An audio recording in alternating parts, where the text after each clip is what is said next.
Hello and welcome to my channel. Myself Saurabh Jha, and today we are going to discuss a lecture series that is based on computer graphics. So let's first talk about the term computer graphics.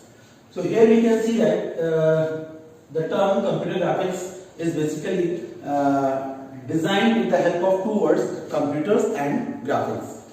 And I further divide the two terms into three parts like computer, graphics, graph and pics. So what exactly means computer? Everything in our daily life which we can process with the help of computer needs some data as input.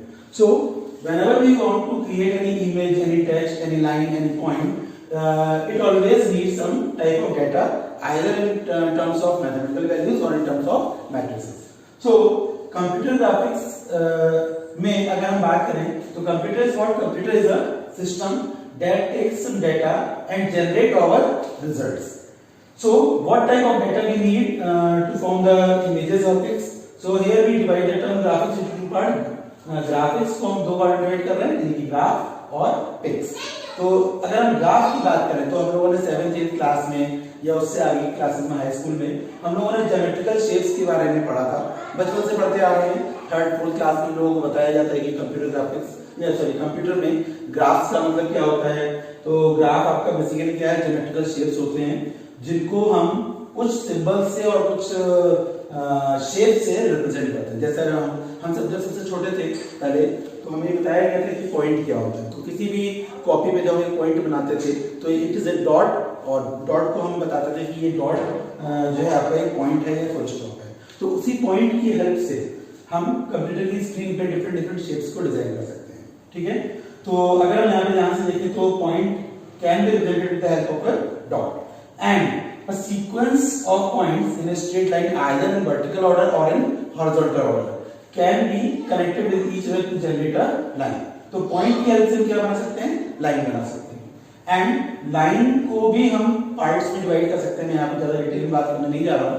तो यहाँ पे अगर हम देखें line की बात करें तो लाइन आपकी वर्टिकल टाइप की हो सकती है, वर्टिकल हो सकती है, हॉरिजॉन्टल हो सकती है और एक आपकी कर्व लाइन हो सकती है. ठीक है. तो कर्व लाइन में आपके पास बेसिकली हम करते क्या है, ध्यान से देखें अगर तो कुछ पॉइंट्स ऊपर होते हैं, कुछ पॉइंट नीचे होते हैं. जिगजैग ऑर्डर में हमारे पास पॉइंट्स होते हैं जो कर्व लाइन को जनरेट करते हैं. ये हमारे आने वाले लेक्चर्स में हम इन चीजों को बनाने की जो टेक्निक है या मेथड्स है उनके बारे में बात करेंगे. लेकिन अभी एक जनरल ओवरव्यू है हमारा जिसमें हम केवल बेसिक शेप्स की बात कर रहे हैं जिनको हम ग्राफिक्स प्रिमिटिव्स बोलते हैं. उनकी हेल्प से हम फिर चीजों को कैसे डिजाइन कर पाएंगे. ठीक है. तो कर्व के बाद हमारे पास नेक्स्ट ऑप्शन आ जाता है सर्किल का. सर्किल को भी अगर देखें तो एक इसमें सेंटर पॉइंट होता है और एक इसकी बाउंड्री होती है जिसको हम सर्कमफ्रेंस भी बोल सकते हैं. ठीक है. उसको भी हम यहाँ पे पॉइंट की हेल्प से ही जनरेट करते हैं. ठीक है. इसके अलावा कुछ सिंबल्स हमारे पास, जैसे अगर हम कहें कि ए, कोई भी कैरेक्टर जब आप टाइप करते हो तो कंप्यूटर की स्क्रीन पे डिस्प्ले हो जाता है. और अगर हम उसको जूम करके देखें, अगर आपने पेंट ब्रश में टाइप किया हो कभी कैरेक्टर को, तो उस कैरेक्टर को अगर आप जूम करके देखोगे तो वहां पे आपको बहुत छोटे छोटे डॉट्स दिखाई देंगे. ठीक है. तो कोई भी पिक्चर, कोई भी शेप, कोई भी डिजाइन आपका पॉइंट की हेल्प से ही बनता है. इसीलिए हम उसमें वहां पे वो छोटे छोटे पॉइंट्स से डॉट्स में दिखाई देते हैं. तो हम किसी भी टेक्स्ट को भी डिजाइन कर सकते हैं with the help of geometrical shapes. And आपने देखा होगा कि कभी-कभी ऑफिसेज में कुछ चीजों को रिप्रेजेंट करने के लिए ग्राफ्स का यूज किया जाता है. जैसे आपके बार चार्ट्स होते हैं, है ना, पाई चार्ट्स होते हैं, कुछ जिगजैग टाइप के ग्राफ्स होते हैं जो आपके, जैसे अभी हम देखिए बात करें तो कोविड-19 में हम हर दिन पेशेंट्स की जो हमारे पास पेशेंट्स जनरेट हो रहे थे उनकी नंबर ऑफ वैल्यूज को दिखाते थे पाई चार्ट के थ्रू या फिर इंक्रीजिंग चार्ट के थ्रू, लाइन के थ्रू शो करते थे कि डेली कितने हमारे पास पेशेंट जनरेट हो रहे हैं, कितनी की डेथ हो रही है और कितने उस बीमारी से रिकवर हो चुके हैं. ठीक है. तो ये जितनी भी चीजें यहाँ पे देख रहे हैं, ये बार चार्ट या फिर पाई चार्ट जिसमें हम परसेंटेज वाइज चीजों को रिप्रेजेंट करते हैं, ये सारी चीजें हमारे पास ग्राफ ज्योमेट्रिकल शेप्स का पार्ट है. ठीक है.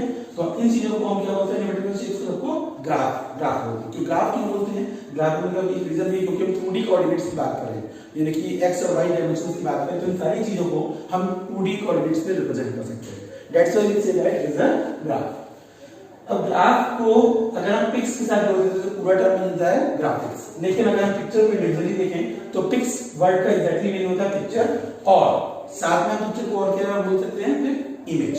ठीक है. तो इमेज को या पिक्चर को कंप्यूटर की स्क्रीन में हम नॉर्मली डिफाइन करने के लिए, बताने के लिए इसको कैसे बनी है, एक पर्टिकुलर टर्म का यूज करते हैं, इसको हम कॉमन वर्ड बोलते हैं ग्राफिक्स में। कॉमन वर्ड का सबसे ज्यादा हम इसी को इस्तेमाल करेंगे।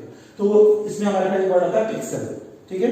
पिक्सल को मैं ज्यादा डिटेल में बताने नहीं जा रहा हूँ अभी, बट हम बात करेंगे पिक्सल वर्ड कैसे बना। तो ये भी आपका दो वर्ड से मिला हुआ है, पिक्चर एलिमेंट्स, ठीक है। यानी कि हमने पिक्चर में से पिक्स ले लिया और एलिमेंट्स में से हमने ईएल ले लिया, तो यहाँ पे पूरा वर्ड क्या बन गया, पिक्सल।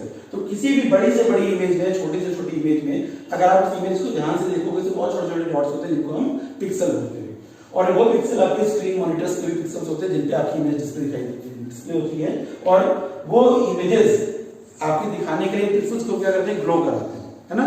हाई इंटेंसिटी पे, लो इंटेंसिटी पे, या फिर इंटेंसिटी कम कर देते हैं, बिल्कुल खत्म कर देते हैं। तो उसके बेसिस पे क्या होता है, पिक्सल की डेंसिटी खत्म हो जाती है और वहां पे आपको ब्लैक सिंबल दिखाई देता है, ठीक है। तो पिक्सल आपका किस पर्पस यूज हो रहा है, for colourful images and graphs को क्रिएट करने के लिए, ठीक है। अब बात करते हैं कि इस सब्जेक्ट को हमने इन चीजों के लिए जो बनाया है या इन चीजों से बना सकते हैं, लेकिन इसकी हमें जरूरत क्यों है। तो हमारी जो आर्मी को हर चीज को समझने के लिए वहां पे मैथ्स की जरूरत पड़ती थी, तो उन्होंने क्या किया था, इस सब्जेक्ट को उस समय यूज किया था अपनी चीजों को समझने के लिए, ठीक है। अगर हम बात करें किसके इन्वेंशन किसने किया, इस सब्जेक्ट की बात किसने शुरू की थी, तो उनका नाम था इवान सदरलैंड या सुदरलैंड भी आप बोल सकते हैं, हर किसी का अपना प्रोनाउंसिएशन होता है जिसको ये अपने से रिप्रेजेंट करते हैं, ठीक है। तो इवान सदरलैंड वो पर्सन थे जिन्होंने कंप्यूटर ग्राफिक्स के कॉन्सेप्ट को हमें प्रोवाइड किया था। और कंप्यूटर ग्राफिक्स को आज की डेट में या आज के टाइम में हम सबसे ज्यादा यूज करते हैं दो पर्पस से, for training and for simulation. Training और सिमुलेशन दो अलग अलग चीजें हैं। ट्रेनिंग हम प्रोवाइड करते हैं किसी भी पर्टिकुलर सॉफ्टवेयर पे, ठीक है। यानी कि अगर आपको कोई सॉफ्टवेयर चलाना नहीं आता तो उसमें क्या करोगे, सबसे पहले सॉफ्टवेयर को, उसके फीचर्स को समझोगे, उसके अवेलेबल टूल्स को समझोगे, उनकी वर्किंग को समझोगे, उसके बाद आप उस टूल को वर्किंग में लेके आओगे किसी भी पर्टिकुलर ऑपरेशन को परफॉर्म करने के लिए। सिमुलेशन का एग्जैक्टली अगर बात करूं कि अगर मैं चाहता हूं कि मुझे हवाई जहाज उड़ाना है, एरोप्लेन की बात करें, तो ये मेरे लिए अभी पॉसिबल नहीं है, लेकिन मैं इस एनवायरनमेंट को यूज कर सकता हूं with the help of computer graphics, है ना।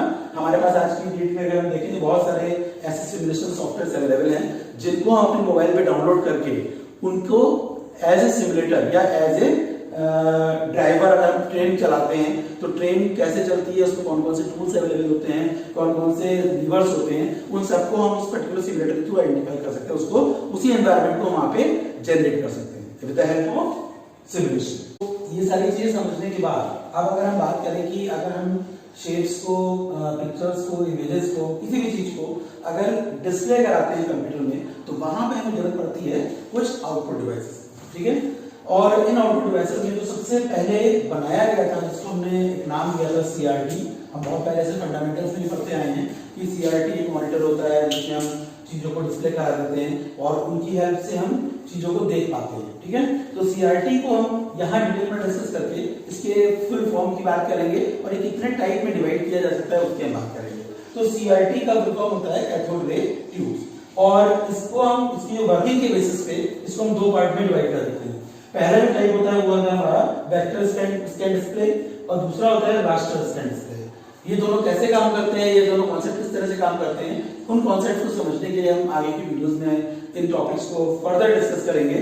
और अभी के लिए आप मेरे इस लेक्चर को जरूर देखें और जरूर देखें, क्योंकि ये फंडामेंटल्स हैं आपके कंप्यूटर ग्राफिक्स के। अगर आपने इन चीजों को नहीं समझा तो आप आगे की चीजों को समझने में आपको परेशानी हो सकती है, ठीक है। तो please like, share and subscribe my channel and learn the subject computer graphics. Thank you.